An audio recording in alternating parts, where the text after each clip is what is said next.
Shalom, shalom les Koulam. J'espère que vous allez tous bien.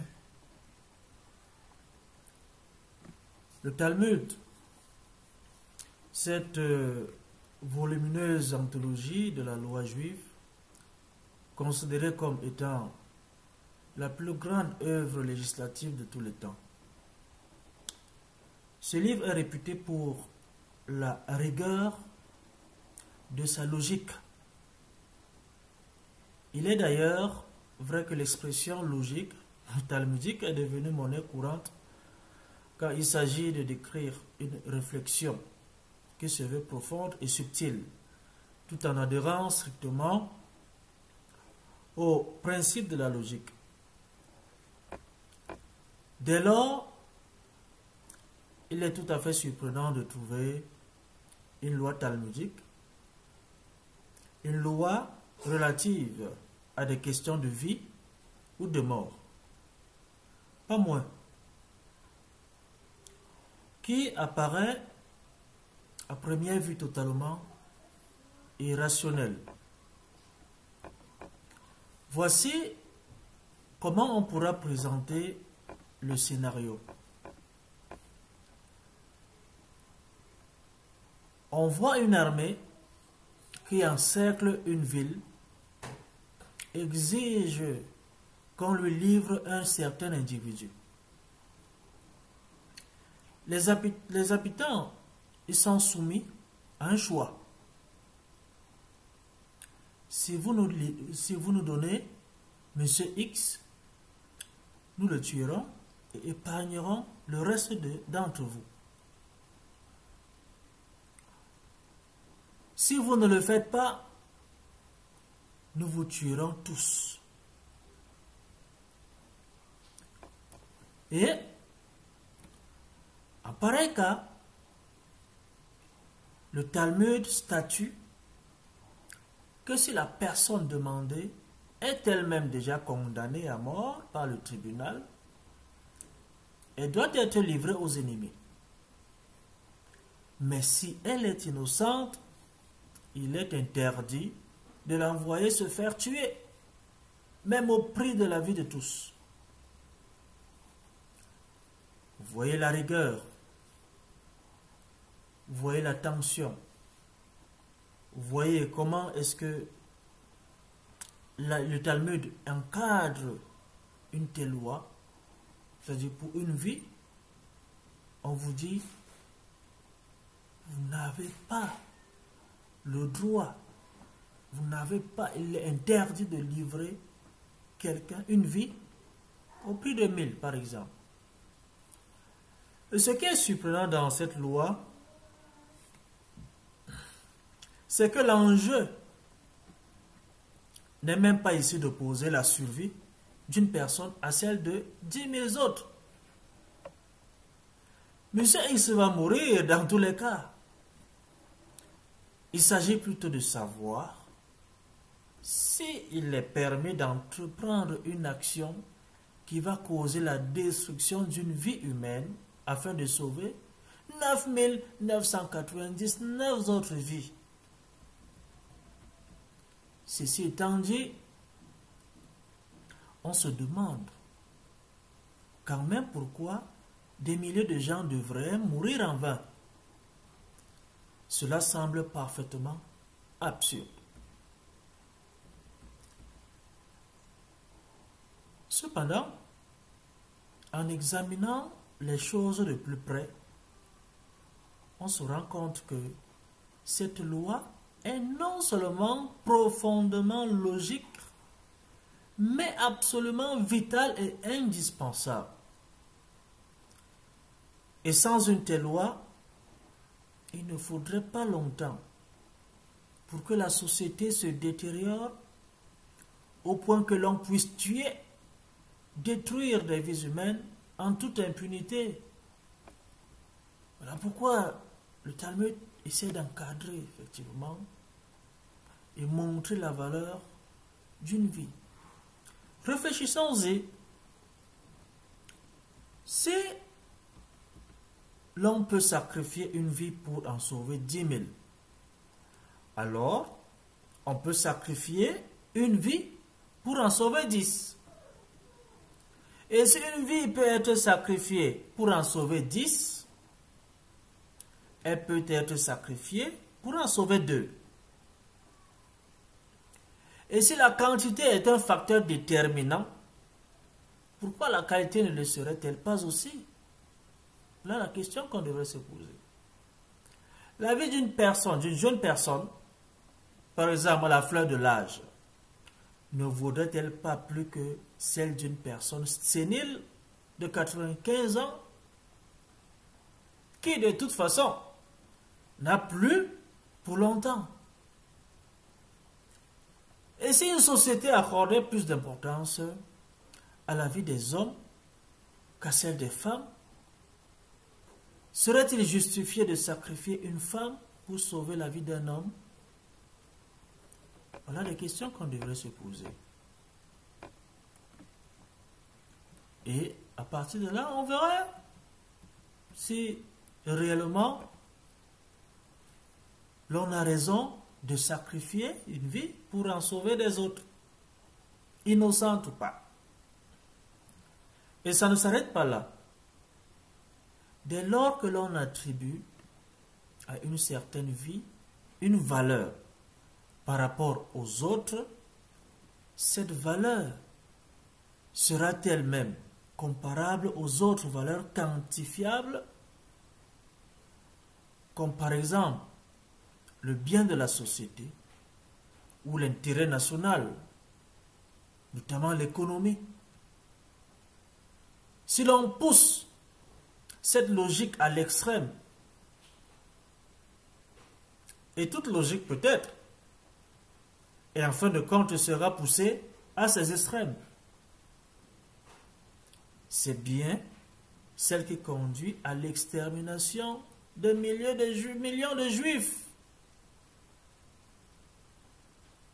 de l'esclavage de nos ancêtres bantous, des atrocités dont ils ont fait face, l'extermination des handicapés mentaux par exemple, ou physiques, tout simplement parce que des vies étaient considérées par les autorités au pouvoir comme inférieures.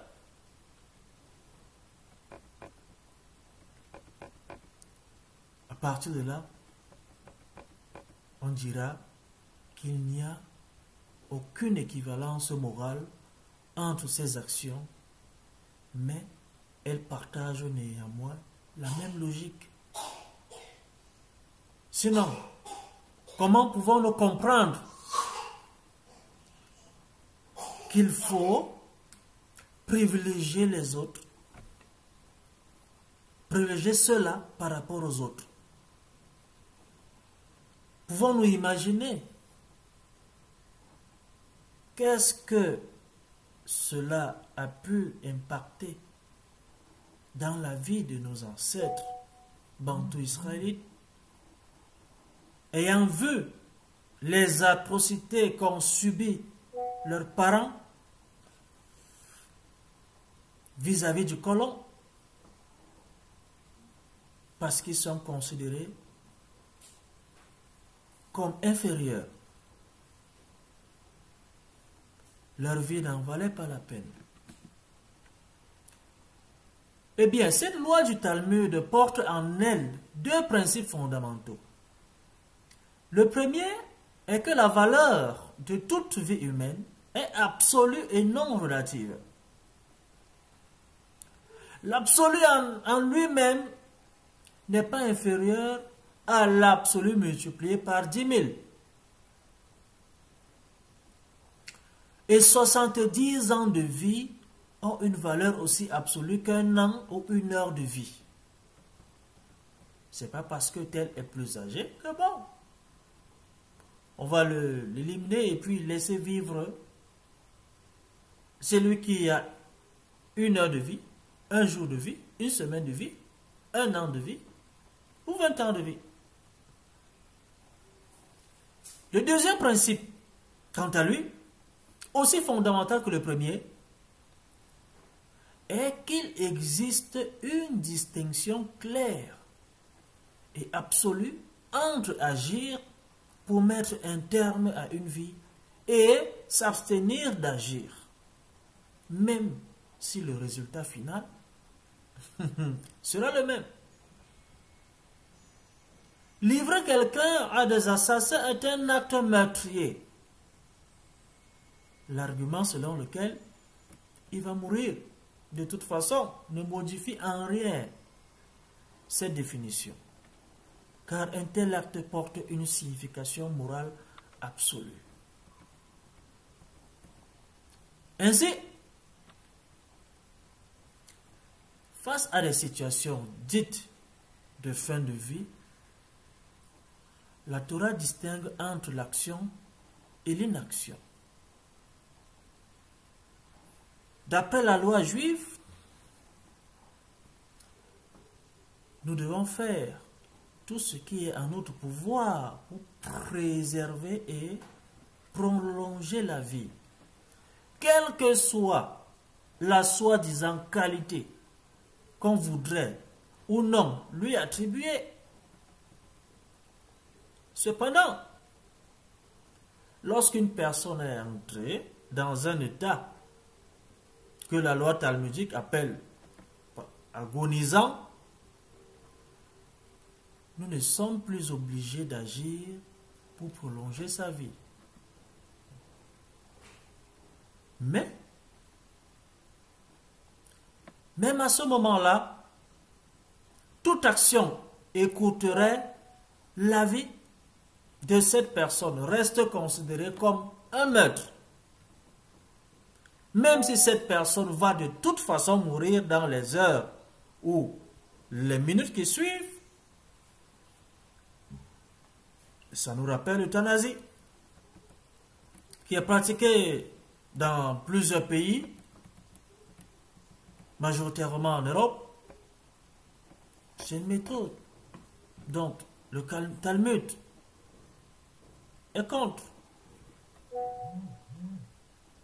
Il faut laisser la personne quitter ce monde tel que le Saint béni soit-il a prévu. Il ne faut pas précipiter la mort de quelqu'un. À première vue, cette façon de couper les cheveux en quatre relève plus de l'ergotage juridique que d'autres choses. Cela fait-il vraiment une différence? La réponse est oui. Cela fait toute la différence du monde. Nous n'exerçons pas de contrôle sur les grands sujets que sont la vie et la mort. Il y a une autorité supérieure qui décide de ce genre de choses. Nous avons par contre le pouvoir de décider de nos propres actions. Et l'action qui consiste à détruire une vie innocente ne peut jamais être justifiée. Certainement pas par l'idée arrogante selon laquelle on pourrait attribuer une valeur relative à la vie humaine. Et nous savons tous que il faut enseigner que personne ne se retrouve tout d'un coup perdu dans la forêt. C'est le but de l'enseignement. Lorsqu'on se retrouve dans la forêt, on est égaré, on s'égare, on ne sait plus où on est. D'abord, la personne suit le sentier, c'est-à-dire la voie. Puis, elle s'en écarte d'un pas, puis d'un autre, puis d'un troisième. C'est la conséquence lorsque le son se retrouve dans la forêt. Il faut donc enseigner à ce que les gens ne se retrouvent pas en train de s'écarter. Et en fin de compte, elle finira par se retrouver à des kilomètres de la bonne route. peut être possible. Et à partir de là, lorsqu'une civilisation perd de vue la nature divine et absolue de la vie, les changements sont d'abord imperceptibles. On ne voit rien, on ne perçoit rien, on ne conçoit rien. Au début, seules les vies les plus fragiles et les moins capables ne pouvant se défendre sont affectées. Lorsque les vies n'ont pas de voix, la société ne les entend pas. Ou va même jusqu'à mettre des mots dans leur bouche. Mais nous ne devons pas nous laisser tromper par cet aspect des choses. Cette première étape est, de nombreuses manières, la plus déterminante. Car si la tendance n'est pas stoppée et renversée, cela mènera à une deuxième étape, puis à une troisième. Et nous nous retrouverons avant peu dans les forêts barbares, où tout est relatif et où le droit à la vie ne dépend que du pouvoir, de la richesse et de la force physique. Ce n'est pas cette éducation dont nous avons reçu de nos parents ou de nos ancêtres. La vie humaine étant précieuse, nous avons la responsabilité, nous avons l'obligation, nous avons la mission de préserver autant qu'on peut cette vie. Si l'on ne confère pas à la vie une valeur absolue, elle finit par n'avoir aucune valeur. C'est pour ça que vous verrez cette hospitalité, vous verrez cet accueil, cette joie de vivre chez les Bantous israélites, parce qu'ils savent ce que c'est qu'une valeur humaine. Et si nous ne conférons pas un sens moral absolu à nos actions, celles-ci finiront par n'avoir aucun sens moral. Et nous nous retrouverons sous peu en pleine jungle. Et c'est ça en réalité qu'il faut éviter. Les Bantous israélites, ils ont reçu ces valeurs-là de leurs ancêtres, où nous n'avons pas droit, nous ne sommes pas maîtres de la vie de notre semblable. Et c'est ça qui fait notre richesse. C'est ça qui nous ramène, n'est-ce pas, au Talmud et nous fait comprendre que nous ne sommes pas nouveaux aux enseignements du Talmud. Ce n'est pas nouveau pour nous. Nous n'avons pas besoin de nous faire la guerre justement lorsque nous savons quelle est la cause de cette guerre. Nous devons au mieux préserver notre vie. Barrons la route à ceux-là qui nous incitent à mépriser, à calomnier, à insulter ou alors tenir des propos négatifs vis-à-vis de notre frère. Parce que sans la paix, on ne peut pas avancer. Il faut préserver la vie. Il faut témoigner cet amour-là vis-à-vis de notre frère, de notre semblable. Et savoir que autant ma vie est importante, celle de mon frère, celle de ma soeur, est importante. Je ne suis pas le décisionnaire, celui-là, ou alors le dépositaire, ou le garant de la vie de tel.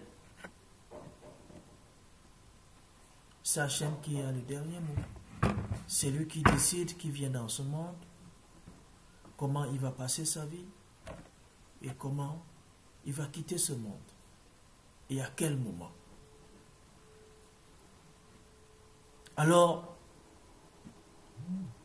c'est pour nous le moment, pour les Bantous israélites, à revenir sur le droit chemin. Si à un moment donné, on se retrouvait écarté. Évitez d'écouter cette propagande-là politique qui va nous amener à détester mon frère parce que le début de la haine nous mène à la guerre. Souvenons-nous de Kamsa et Bar Kamsa. Lorsqu'on parle de la haine gratuite, le temple a été détruit. Il n'y a pas que le temple qui a été détruit, des milliers de vies. À cause d'une simple trahison, nos ancêtres ont été déportés ailleurs. À cause d'une incitation révolutionnaire, l'Afrique s'est retrouvée sans dessus-dessous, où on se déteste, où on se calomnie, on se fait la guerre. Pourtant, nous avons mieux à faire. C'est de construire notre chère nation africaine et retrouver notre idéologie ancestrale. C'est pour ça que, depuis des années, nous étudions comment améliorer nos midotes, nos traits de caractère. Parce que c'est là la clé. Si l'on améliore nos traits de caractère, nous allons marquer un véritable pas vers l'avant et on se retrouvera, autant pour moi, unis